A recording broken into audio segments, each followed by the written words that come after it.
नमस्कार दोस्तों, आप देख रहे हैं फैक्ट एआई लेंस। सोच के देखिए, एक बहुत ही सीधी सादी लगने वाली बात कैसे एक बड़ी उलझन बन सकती है। एक तेज रफ्तार वाले न्यायिक दफ्तर का माहौल है, जहां एक सीनियर का मौखिक आदेश आता है। अब आदेश तो मान लिया जाता है, लेकिन यही आदेश कभी-कभी एक ऐसे चक्रव्यूह में फंसा देता है जहां से निकलना बहुत मुश्किल हो जाता है। तो यहीं पर एक कर्मचारी फंस जाता है। एक तरफ देखें तो आदेश न मानना सीधे सीधे अनुशासनहीनता है, और दूसरी तरफ बिना किसी लिखित सबूत के आदेश मान लेना एक बहुत बहुत बड़ा जोखिम है।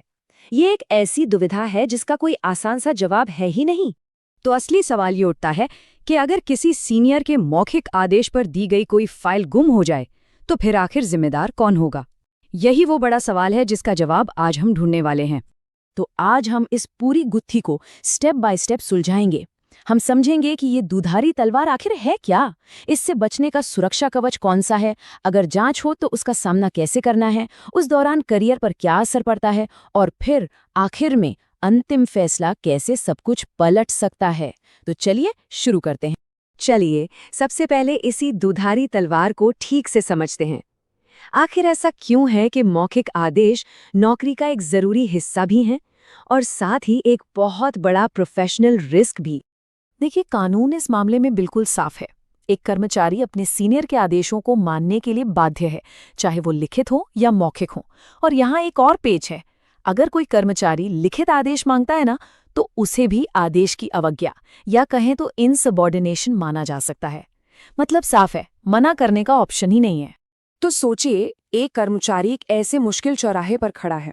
अगर वो आदेश मानने से मना कर दे तो उस पर अनुशासनहीनता का चार्ज लग सकता है, और अगर वो बिना किसी रिकॉर्ड के आदेश मान लेता है और फिर कुछ गड़बड़ हो जाती है तो उस पर लापरवाही का आरोप लगता है।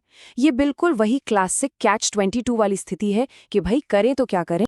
तो फिर सवाल ये है कि इस चक्रव्यूह से निकलने का रास्ता क्या है? यहीं पर एंट्री होती है नियम 216 की। ये नियम एक कर्मचारी के लिए पहले और सबसे महत्वपूर्ण सुरक्षा कवच का काम करता है। ये नियम बहुत सरल है लेकिन बहुत शक्तिशाली है।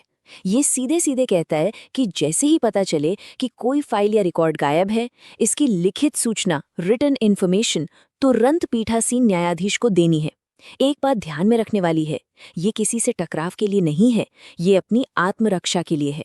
तो इस नियम को इस्तेमाल करने के बस 3 आसान से स्टेप्स हैं। नंबर 1, तुरंत रिपोर्ट करें। जैसे ही 24 से 48 घंटे में फाइल वापस न आए, एक्शन लीजिए। नंबर 2, रिपोर्ट सीधे संबंधित न्यायाधीश को ही देनी है, किसी और को नहीं। और नंबर 3, तथ्यों को बिल्कुल साफ साफ लिखें। फाइल किसके मौखिक आदेश पर दी गई, कब दी गई और कहाँ दी गई थी।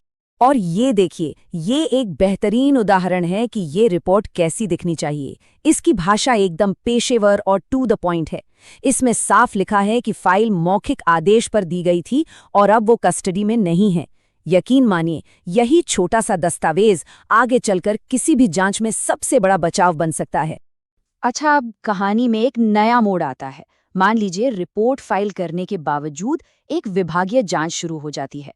ऐसी स्थिति में एक कर्मचारी के तौर पर क्या-क्या अधिकार होते हैं?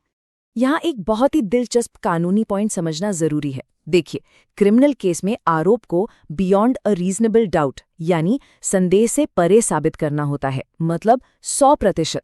लेकिन विभागीय जांच में स्टैंडर्ड होता है प्रिपोंडरेंस ऑफ प्रोबेबिलिटी। इसका मतलब सिर्फ ये देखा जाता है कि किसकी बात में ज्यादा दम है, 51% बनाम 49%। मतलब अगर ये साबित हो जाए कि अपनी बात ज्यादा संभावित है तो बचाव हो सकता है। तो प्राकृतिक न्याय के सिद्धांत के तहत बचाव के लिए कुछ बहुत शक्तिशाली अधिकार मिलते हैं, जैसे एक स्पष्ट चार्जशीट मिलनी चाहिए, केस से जुड़े सारे दस्तावेज देखने का हक है, विभाग के गवाहों से जिरह करने का अधिकार है, अपना पक्ष रखने का मौका मिलता है, और यहाँ तक कि मदद के लिए एक सहकर्मी को रक्षा सहायक के तौर पर भी रखा जा सकता है। अब देखिए, एक जांच सिर्फ एक प्रक्रिया नहीं है। इसका एक कर्मचारी के वित्तीय जीवन और करियर पर बहुत ही वास्तविक और ठोस असर पड़ता है। तो सबसे जरूरी बात, इस दौरान होता क्या है? इसे एक आर्थिक थर्मोमीटर की तरह समझ सकते हैं। निलंबन के वक्त पूरी सैलरी नहीं मिलती, इसकी जगह मिलता है एक जीवन निर्वाह भत्ता। शुरू में ये मूल वेतन का 50% होता है। अगर जांच में देरी विभाग की तरफ से हो रही है तो ये बढ़कर 75% तक हो सकता है। लेकिन अगर देरी कर्मचारी की वजह से हो तो ये घटकर 25% तक भी आ सकता है। अच्छा, और बाकी भत्तों का क्या? देखिए, मकान किराया भत्ता यानी HRA मिलता रहता है क्योंकि घर की जरूरत तो बनी रहती है, लेकिन परिवहन भत्ता बंद हो जाता है। इसका सिंपल सा लॉजिक है क्योंकि कर्मचारी कार्यालय नहीं आ रहा होता है। और अब आते हैं उस प्रक्रिया पर जो करियर को एक तरह से फ्रीज कर देती है। इसे कहते हैं सील्ड कवर प्रक्रिया। अगर जांच के दौरान प्रमोशन ड्यू हो जाए तो फैसला एक सील्ड बंद लिफाफे में रख दिया जाता है और ये लिफाफा जांच के अंतिम फैसले के बाद ही खुलता है। मतलब पूरा भविष्य उस जांच के नतीजे पर आकर टिक जाता है। और ये चीज हमें इस कहानी के आखिरी पड़ाव पर ले आती है, अंतिम फैसला।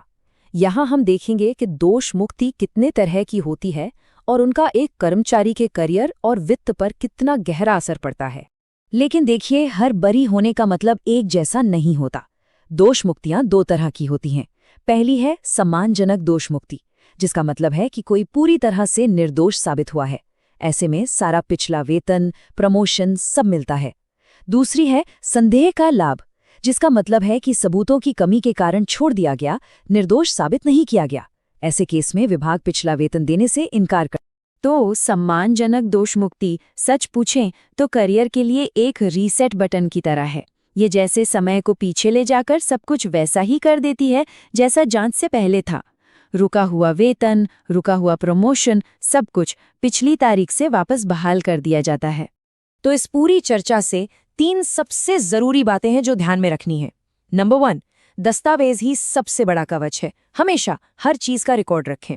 नंबर 2, अगर फाइल गायब हो तो बिना देर किए नियम 216 का इस्तेमाल करें। यही असली सुरक्षा कवच है।